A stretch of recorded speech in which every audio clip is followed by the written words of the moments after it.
ہم حدیث سے بھی ثابت کرنا چاہتے ہیں، قرآن سے بھی ثابت کرنا چاہتے ہیں کہ جو جہاں پیدا ہوتا ہے وہی اس کا وطن ہوتا ہے اور ڈی این اے میں بھی وہی آتا ہے۔ تو اس تمہید کے ساتھ ہندوستان چونکہ کೃಷಿ پردھان دیش تھا، زراعت بہت عام تھی، یہاں کی جغرافیہ، یہاں کی بایو ڈائیورسٹی، یہاں کا انوائرمنٹ ایسا عجیب و غریب تھا کہ دنیا کے ہر خطے کا باشندہ یہاں آ کر بسنا چاہتا تھا۔ چنانچہ صدیوں سے یہ رواج رہا ہے کہ پورے عالم سے مختلف قوموں کے، مختلف مذاہب کے، مختلف مسلکوں کے، مختلف دھرموں کے لوگ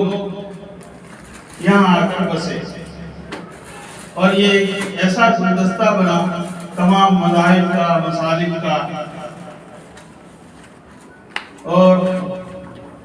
اس کی بھی ایک پس منظر ہے کہ جناب رسول اللہ صلی اللہ علیہ وسلم نے ہندوستان کی طرف اشارہ کر کے فرمایا تھا کہ مجھے اس سے خوشبو آ رہی ہے اپنے دین کی۔ اس حساب سے بھی ساری دنیا ہمارے بھارت کی طرف متوجہ ہوتی رہی، لیکن چونکہ فلاح و بہبودی میں اور یہاں کی زراعت میں خاص طور پر کھیتیاں ہمارے یہاں بہت تھی، ہم کسان لوگ تھے، تو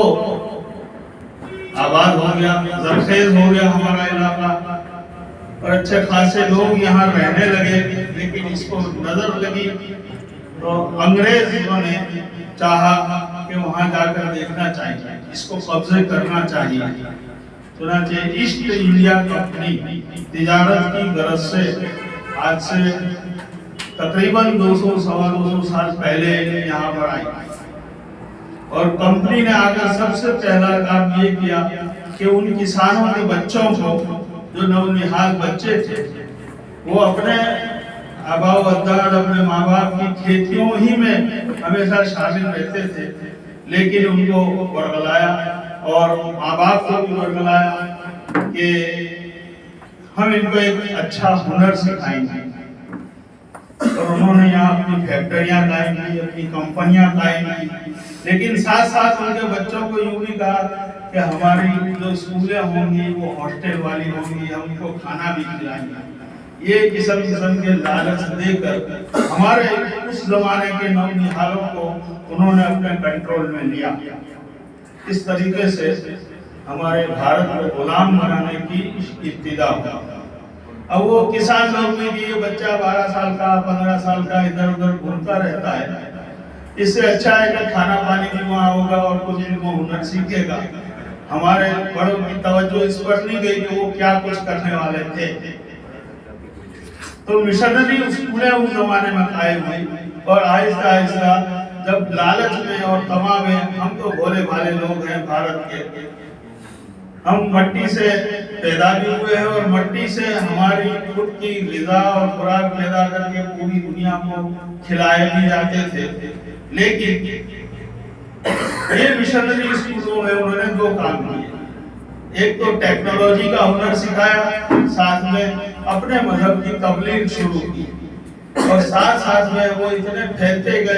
گئے کہ ہماری حکومت پر انہوں نے ڈاکہ ڈالا، اور ہمارے یہاں کے بھی جتنے بادشاہ اور حکمران تھے، مغلیہ سلطنتیں تھی، کہیں ہندو راجا بھی تھے، آرین سنسکرتی کے بھی تھے، الگ الگ علاقوں میں الگ الگ، کہیں نواب تھے، کہیں رانا تھے، کچھ بھی تھے، وہ سب اپنی اپنی جگہ پر اپنے باس بنے ہوئے تھے۔ ان سب کے اوپر انہوں نے غلامی کا طوق پہنا دیا۔ میں کہنا چاہوں گا کہ یہ پس منظر آزادی کا بھی 90 سال کا ہے، 90 منٹ میں بھی پورا نہیں ہو سکتا۔ 150 سال تقریباً انہوں نے انڈیا پر حکومت کی، اور بھارت کے اندر جتنا بھی خزانہ تھا سب لوٹا۔ مغلوں نے،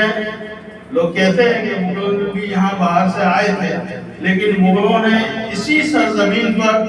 اپنی